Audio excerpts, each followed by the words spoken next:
Aria Aber's Good Girl has earned a spot on the 2025 Women's Prize for Fiction shortlist.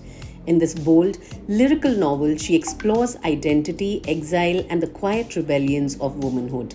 In this exclusive conversation, she opens up about her creative journey and the truths that shaped Good Girl. I would first of all like to begin with the title of the book, Good Girl.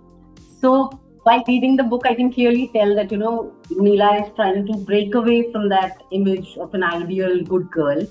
But what really led you to choose this name, and, are there layers to what meaning it holds for you? I chose the title quite late in the process of drafting the novel, but I had written this one chapter, which ended up in the final version, where I kind of explain as the author the phrase "دختر خوب," which is "good girl" in Farsi or in Dari.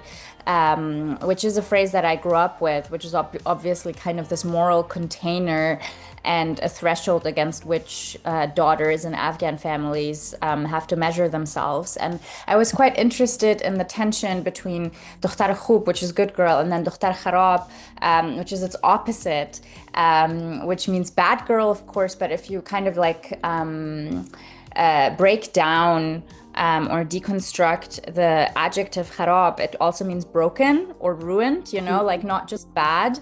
So I was interested in what it means to be a broken a broken woman or a broken girl, and also the infantilization of young women or women in general if they're unmarried, not just in Afghan culture. I mean, that's ubiquitous everywhere across the West and the East and the South and the North. So that was what I was interested in. And then, of course, the term, the translation, good girl, also exists in this erotic context. And I thought it was quite ironic that Neela wants to flee or move away from her parents' patriarchal family structures, but then ends up kind of like replicating the same dynamic in this relationship with Marlowe, the older writer, who then calls her a good girl in the bedroom. She thinks she has escaped it, but in reality, it's just, a variation on the theme.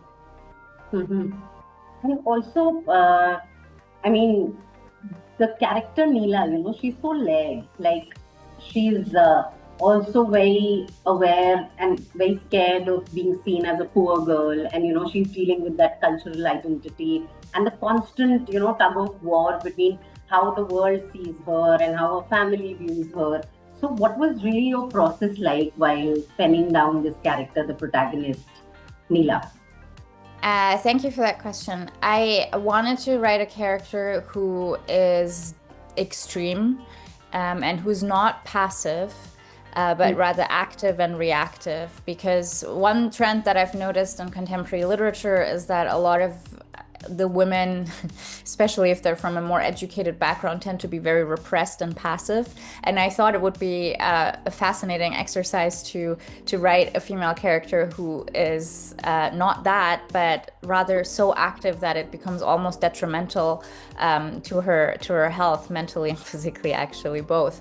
And I wanted a character who can kind of embody and encapsulate two very extreme niches or milieus of society in Berlin, because you have these parallel worlds. On the one hand, you have the immigrant and refugee community that is disenfranchised and kind of existing adjacent to the majority society in Germany, and where her family is from. And then on the other hand, in Berlin specifically, you have the club kids and the techno underworld, and that kind of like parallel society that she also goes into. And both of these worlds raise her, educate her, and she can oscillate between them kind of seamlessly.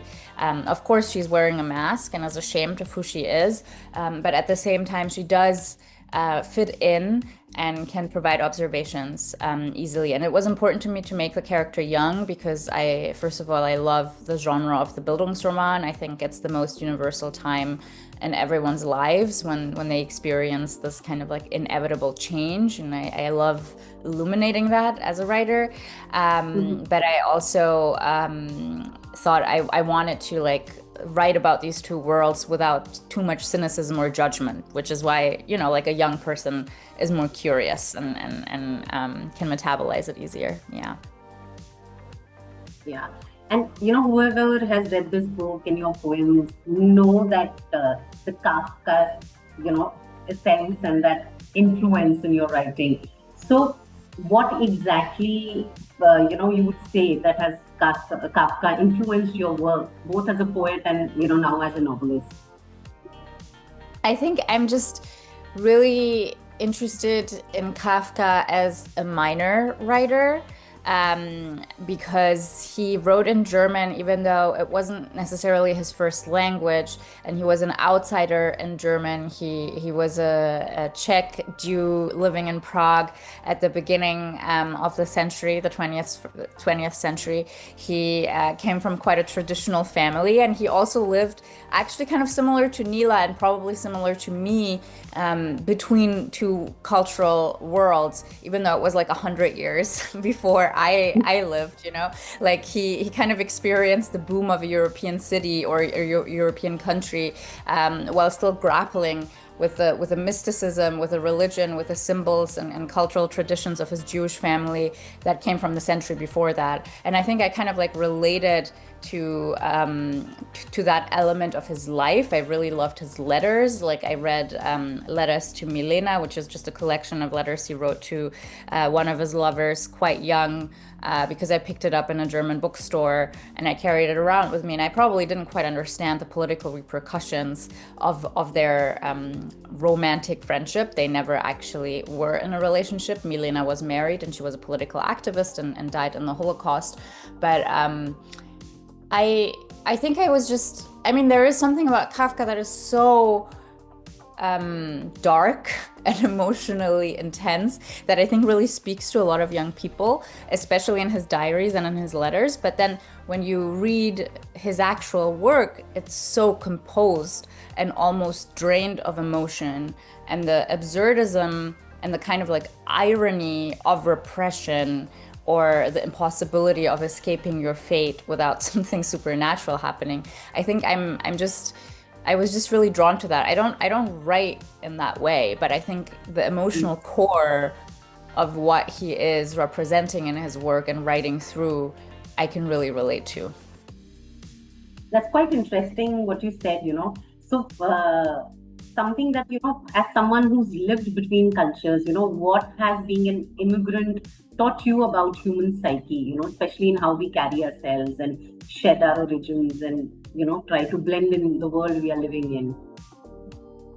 Well, I guess my experience as an immigrant is kind of like diverse because I was raised in exile as the child of refugees in Germany.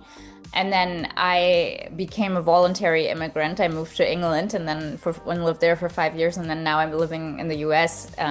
So I kind of, I kind of created my own immigrant narrative, even though one was imposed on me by life and war and my parents. But I think I don't know whether I know that much about the human psyche in terms of, or have learned that much that other people can also understand. I think the condition of being in exile and knowing that you can't go back, or if you can go back, it's definitely not the country that my parents left. Like my mom's side of the family has never been back to Afghanistan. I went for the first time in 2019 with my father and my sister, but they're a part of my family. For them, that land is just lost. It will never be retrieved again because they just experienced so much pain and trauma and have no connections anymore because everyone they knew left. So the idea of that grief and that loss, I think, has like shaped my whole life and my consciousness, and continues to be what motivates me to write all the time. It's like this relationship to a place that doesn't exist or that is forbidden, or that continues to be, the one of the pieces on a chessboard of geopolitical action, as Afghanistan has been for so many years. But I also think that it has made me quite suspicious and maybe wise when it comes to state power and authority and how I establish my relationship to that, because I'm always going to be inherently suspicious of systems that seem to be stable or seem to be working, because I was raised with the knowledge that they can be overturned at any time. So it creates an interesting relationship to power, not just to place and melancholy and like all of these emotional feelings of exile. I think there is also something political that gets shaped when you're an immigrant, but specifically, I think, a refugee. Mm-hmm. I did what you just said. While reading the book, a lot of it, I felt your journey in a way. I mean, though it's not autobiographical, but still, I felt a bit of you in this. Just how you spoke about your place so passionately. Now, coming to why Berlin, the city is almost like a character in your book, and what drew you to it, and what made you settle Leela in that city? Yeah, so I didn't grow up in Berlin. I Mhm. lived there for a few years, but I like in my 20s, and I didn't spend much of my childhood there at all. But it's the only place in Germany where I ever felt at home properly, because my upbringing in a city further north, not further north, actually, further to the west of Berlin, is so, like, was very sterile, I would say, and like quiet and calm and boring. And maybe one day I will write about growing up in that city, but it just didn't excite me creatively. I didn't really feel the tension and the potential and the liveliness and the darkness and the hauntedness that I think Berlin as a city has. Because on the one hand, Berlin is so extremely exciting and fun, and then on the other hand, it's like a city that has been touched by both world wars and the Cold War. It was literally divided first into four parts between the Allies after the Second World War, and then into two with a wall that divided it. And one side belonged literally to, like the Russian dream, the Soviet dream, and the other side was belonging to capitalism in the West. And it's just so fascinating to me that this place exists and that it's so vibrant, and there are so, like, it's also so incredibly diverse. There are more Turkish people in Berlin than in any other city in the world except for Istanbul, in terms of population. So it's like, you just can't escape difference in that city. And New York City is the same. I think there are a lot of cities in the world that are like that. Berlin is just the place that I know best, probably, and I can envision. The novel is not autobiographical, but it was easier for me to envision a fictional character's childhood growing up in Germany rather than, for example, in France or in America. That would have necessitated more research in terms of like the landscape and stuff like that. And I don't know how the city became a character in the book. I mean, that's definitely very true, and a lot of people have said that. I didn't set out to make the city a character, but I think that also has to do with my relationship to place, and stems from having grown up in exile, is that I tend to look at place as a provider of answers, probably, and as every place as having a narrative and a story that maybe I can write myself into, or I can see myself reflected in. And what my relationship personally is to place, but also what people, like other people's relationship is to place, like humans and place, like one of them being so transient and mortal, and the other thing being kind of immortal and stagnant and not being able to move. I'm just interested in the tension between these two forces. Interesting. I'm quite curious to know, from a poet to an author now, a novelist now. So, did you face like any unexpected challenges, or would you say that you enjoy writing poetry more, or this was quite fun? What's the balance like for you?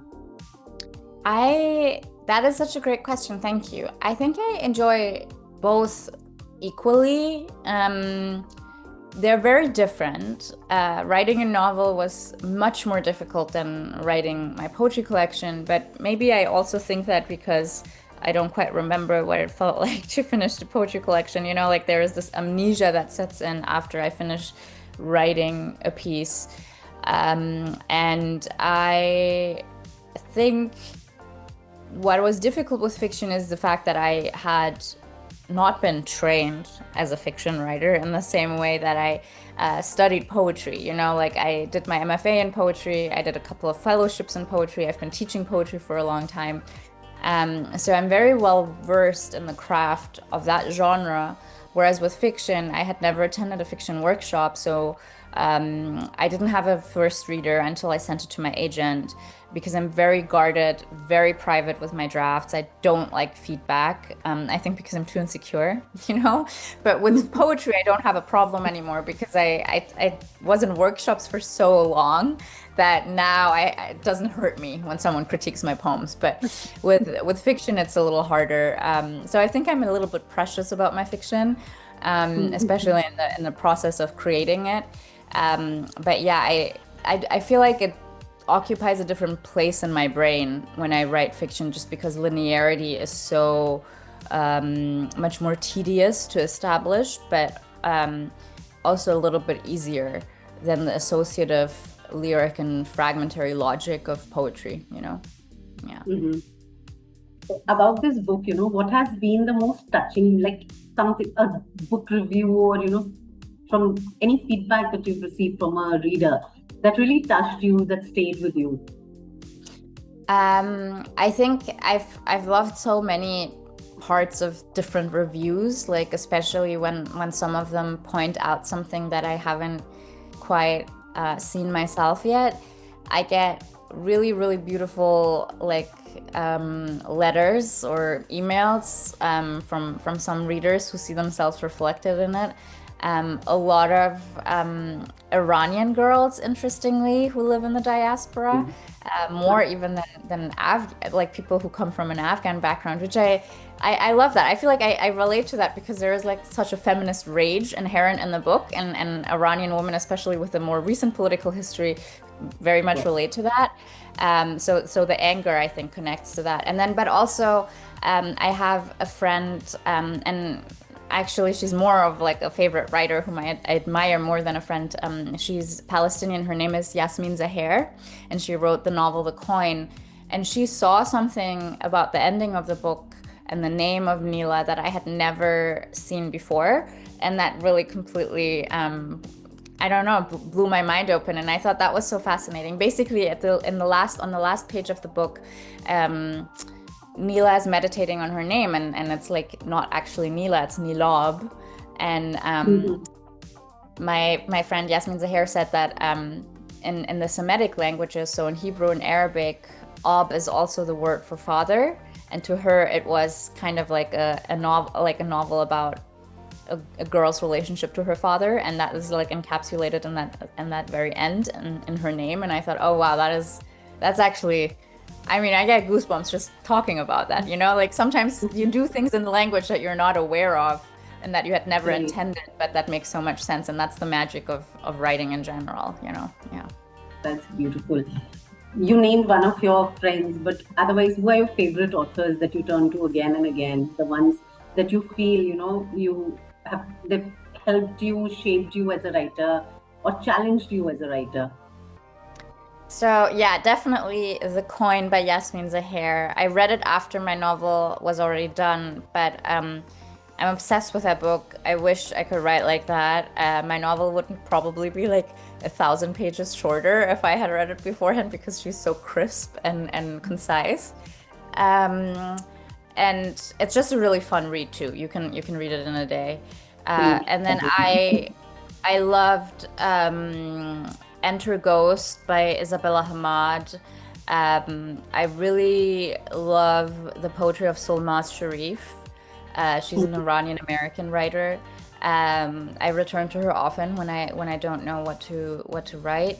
I recently read Mao 2 by Don DeLillo for the first time, which I hadn't read before. I guess I'm not that American yet because he's a classic of American literature, but it was my first Don DeLillo book, and I just loved he did to the sentences, and that it felt psychedelic. And also the city of New York is a character in that book, which is quite interesting. It's also quite short for Delillo, because then I got some of his other books and they're all like 900 pages, so I have to work on that.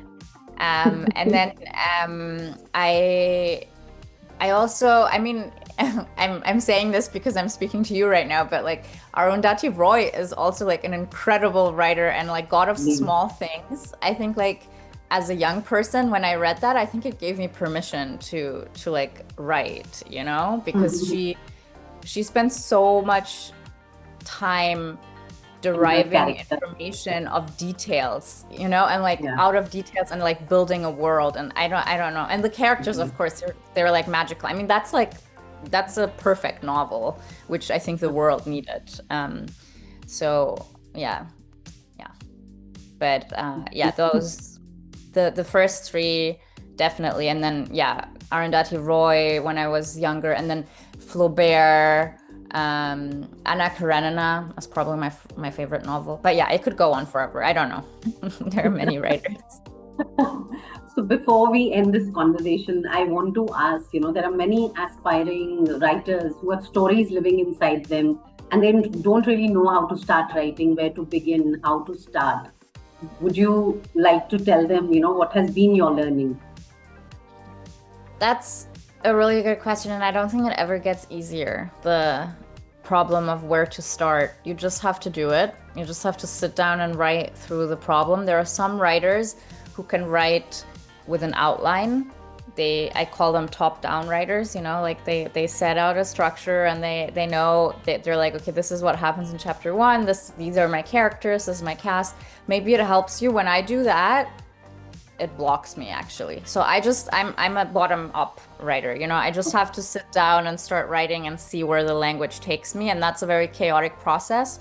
I wish I was the other way, but sometimes you just have to do it. And I think the easiest way for me, at least, to get into writing and feel less scared is to read as much as possible and read things that are not just contemporary. I know I named a lot of contemporary authors because I love them, but I also think it's very important to read things that are not of our time and not even of our century, and hopefully also not of our language, you know, like read something outside of like whatever is the like the dominant language in the country that you're in. Read things in translation, read niche stuff, read poetry. Poetry helps me often, even though when I'm trying to write fiction, like reading a poem kind of breaks something open because it makes you feel alienated in the world or in your body, and that leads to an easier sense of inspiration. So I think reading as much as possible, and also going to the movies, like an actual cinema, even by yourself, sometimes can do wonders. What's coming up next after Good Girl? What can we expect? I'm working on 2 books right now. I'm working on another novel, and then I'm also working on a poetry collection. So lovely. Looking forward to hear from you, and it was a lovely conversation. Thank you so much. Thank you so much. Likewise. Thank you.